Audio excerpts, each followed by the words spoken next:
If you want to connect your AirPods to your iPhone 16e, so first of all, we have to open up our settings.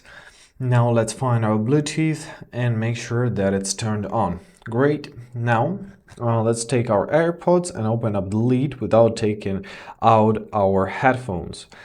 So some iPhones detect it immediately, like I had it detected immediately. If it's not, simply hold this round circular button for like 5 seconds until your AirPods will start flashing with a white color.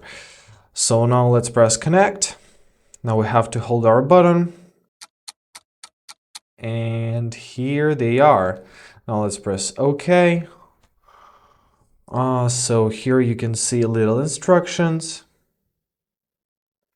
You can also set up a partial audio. And basically that's it. Now we have our AirPods connected.